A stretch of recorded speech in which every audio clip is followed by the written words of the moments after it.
Hey, what's happening everybody? Rod J back again to take a look at another beer. Thanks for swinging by to check out another video. So tonight, I'm taking a look at one that I picked up at Trader Joe's a while back. It's actually been aged a little bit. It is the 2015 Vintage Ale, and it is a dark ale brewed with spices and natural flavor added. Comes in at 9% ABV, and actually it's done by Unibroue, which is of course out of Canada and a subsidiary now of Sapporo.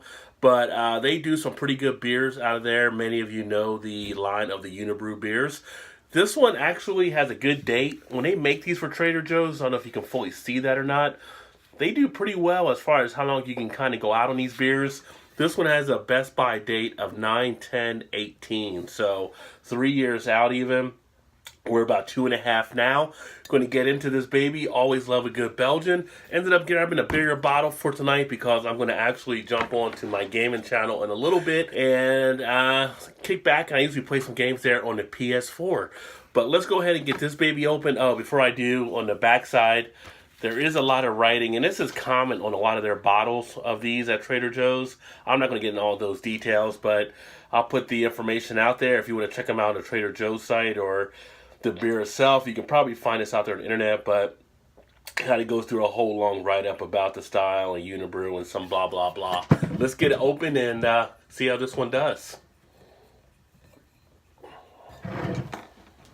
Don't have to get a bottle opener because it's just a cork.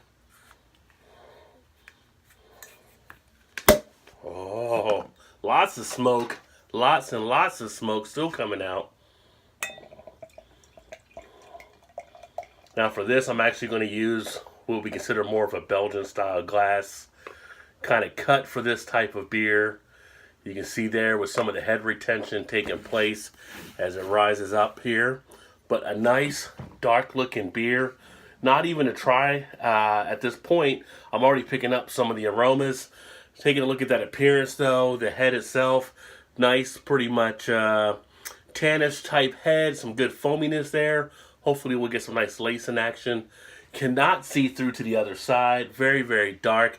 I guess at this point you might as well call it like a jet black, although someone may say it's actually a heavy brown. It's kind of like a Guinness type color, which if you ever look at Guinness, they always say they don't actually consider their beer to be jet black because of the reddish tint it carries.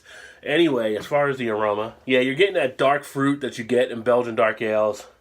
Getting kind of the prune, the raisin, the licorice, stuff like that. Getting a little bit of a sweetness there, of course, from the malts. Not getting much of a hop presence, but I am getting the alcohol coming out here. You are picking up some of those notes taking place. Definitely let you know it's going to be a little more boozier. But I do like that sweetness. Has a little bit of a candy sweetness in there as well. Kind of like a candy sugar. And when you really sniff down on the back end, you're kind of picking up a little bit of kind of a burnt aroma from the malts, but you're also picking up a little bit of that clove that's common in a lot of the Belgian ales.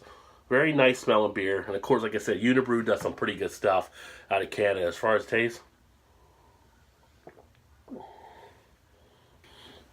Nice mouthfeel on that one. You get a lot of that booziness comes through from this one here. You do taste it some. Not overly boozy, but you definitely do pick it up. You pick up those dark fruits in there. I'm picking up those dark flavors. Goes down on the back end very nice. Not much of a carbonation burn. Carbonation sits very nicely on this one. I'm feeling it coming off the tongue a little bit now. I'm feeling it in the cheek area a little bit. That first couple of gulps there, I do feel a little bit of that warming sensation. You can see how it's already starting to lace the glass from where it goes down already. Nice tip of the tongue, sting to it. Not very thin at all, which is nice. At 9%, I wouldn't expect it to be, but sometimes with some of the beers like this, I do sometimes detect a little bit of a thinness, but it's got a nice feel to it. Nice, flavorful for what you're getting on a dark type ale. Not getting as much of the cheek action as I'm getting more of the tongue action taking place with this one here. The duration of the flavor, nice along those lines. It is staying around for a little bit of time.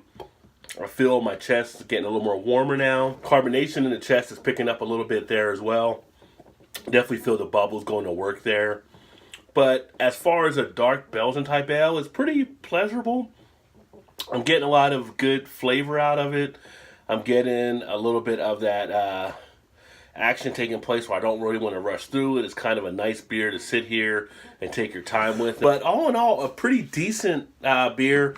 Always fun to go to Trader Joe's. If you have one near you, I urge you to check them out. You can find some good deals. You find some of this branding done under the Trader Joe's label from some of the good breweries out there. And you'll be surprised, and you get a good deal. I think this bottle, I got this, it might have been like $5.99 or something.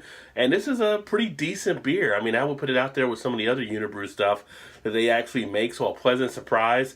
You can also get stuff individually. You don't have to buy a whole 6-pack if you want to experiment with things.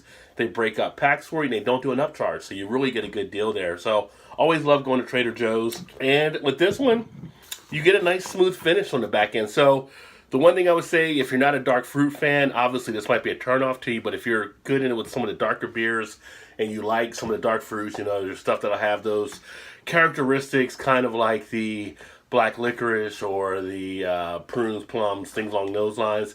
You know, this dark Belgian ale definitely does do that for you. Now, this one is no longer in production by the brewery because it was done in 2015, and this is one I had cellar there, but went to the cellar, decided to pick it up and share it with you guys, and have you guys check it out with me. But thanks for swinging by to check out another video. Definitely look forward to catching you guys next time. As always, keep drinking those good craft beers, and remember, there's always time. Get your beer on. Cheers.